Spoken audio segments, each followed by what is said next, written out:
Hey everybody, welcome back to my channel. In today's video, you are in for a treat just right before Diwali. I got Aunty Geet to share her amazing Mithai recipe with us today, and so we're going to take you step by step on how she does it. I hope you all enjoy. Alright, so the first thing that she's doing is mixing the flour and the butter. As you all can see, she took 8 of these golden cream butter canisters and she filled it up with flour, put it in the bowl, and she's going to add in 2 of those filled up with butter. So it's a 4-to-1 ratio of flour to butter. So she just shared the butter and the flour ratio. Now, before she adds in the butter and mixes that up, she's going to add in some other dried ingredients. So into that flour, she's adding about 2 to 3 spoonfuls of this little plastic spoon of baking powder. Now remember, she's been making this for years, and just like the old school cooks out there, we're not using proper measurements. So you're just gonna have to work with the little measurements that I have here today. What are you mixing in there? Just carnation, coconut milk, and cherries. So 3 spoons of custard powder. And I just arbitrage and throw with this because I don't have, there's no really measurement for this. These stuff just really give flavor too though. Yes, for sure. And aniseed, for this amount of flour, I'll probably put like 4 spoons because that's what really makes it Mithai. Right? So,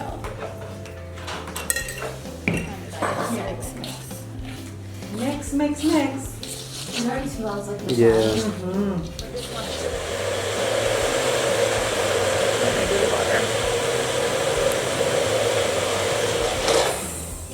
And as you guys can see, she's now adding in the butter. Like we said in the beginning of the video, she filled up this golden cream container 8 times with flour, and then she's adding in 2 of these filled with butter.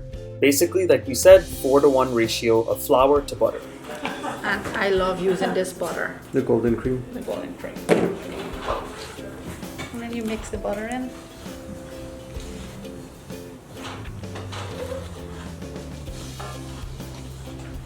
And it doesn't have to be cold. You just put it in room temperature. Yeah, room temperature. Yeah, because this one here, if it's in the refrigerator, it's super hard. So I just keep it out. And this step right here is vital when you're making the Mithai. You have to go ahead and really rub that butter into the flour very well to get it properly mixed. If you do not do this, then the butter is not going to be mixed well, and then the Mithai is not going to have a nice texture in the end.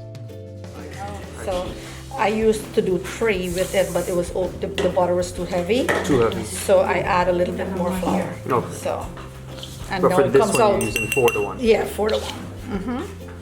Oh, you grind the cherries inside. Blend it up. Oh, nice, nice.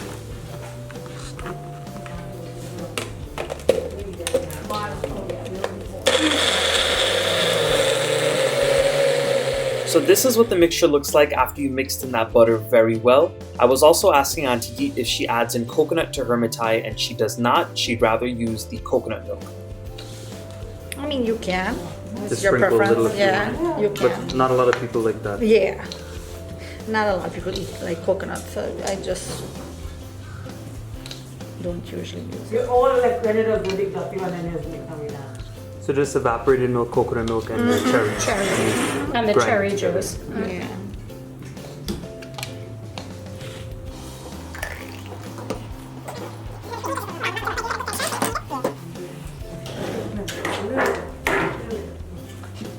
Oh, so you'll bring it all together in the end? Yeah. Hold on a little more. Yes. Not gonna push it on too hard. Just a little. Oh, it's there. The kneading has a lot to do with it, because then you knead in it, you knead in the bottom. So you have to knead it well? You don't just bring it together, you have to No, knead it. I knead it, yeah.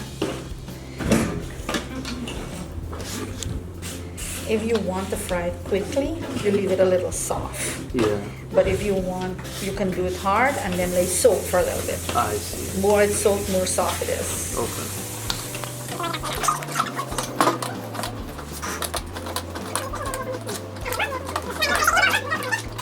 So like you heard in the previous clips, the kneading part of this Mithai is very important to really get that texture right. Now this is going to be resting for a while, which is okay that you're kneading it, so it will not be tough in the end. It actually is very soft and very flaky on the inside. And look at all of this delicious pear that was being made in the background as we were working on that Mithai. So you're gonna let this rest for a couple minutes? for a half an hour. Okay. So about 30 to 40 minutes later, this is what the dough looks like. Aunty Geet went ahead and rolled it out, and you want to roll it out pretty thick, a little more than a 1/4 inch, a little less than a 1/2 inch thickness. And once you roll it out, you can go ahead and cut it into your desired shapes. As you can see, she's not making them super big, she's not making them super tiny either, but go ahead and cut them as per your own preferences.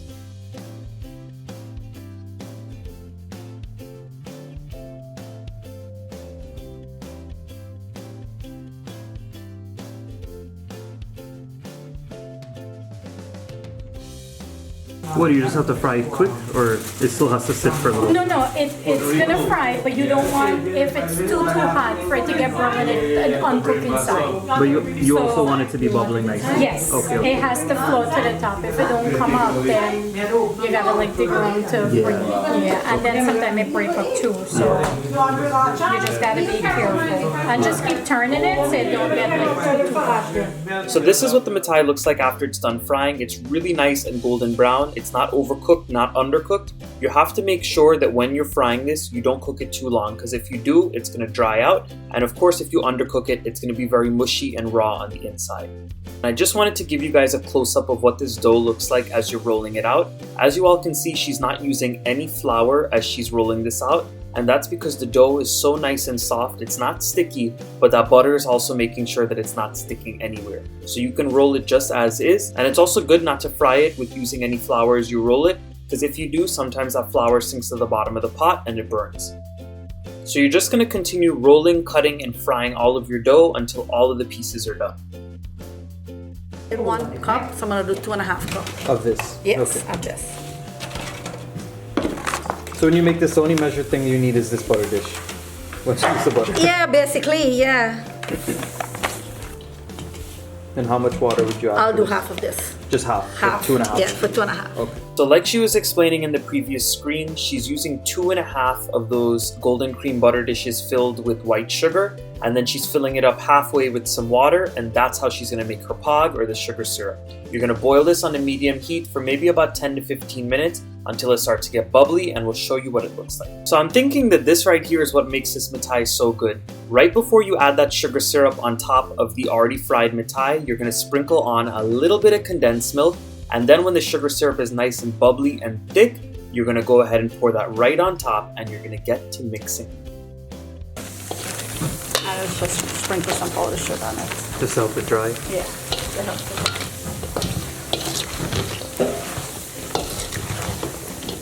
And as you're mixing the mithai, just be careful because they're super soft on the inside, so they'll break apart if you mash them up too much. You just leave it like that, you know? Just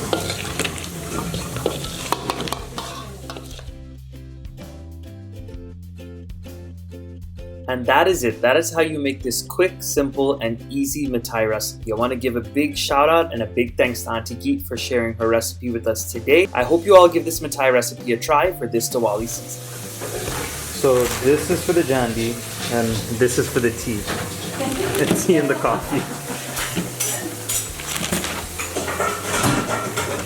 I hope all of your Diwali preps go very well. I hope you all make lots of delicious sweets to eat at home. Please go ahead and like this video, subscribe, and drop your comments down below and let me know what you'd like me to make next. I'll see you all again very soon. Bye everyone.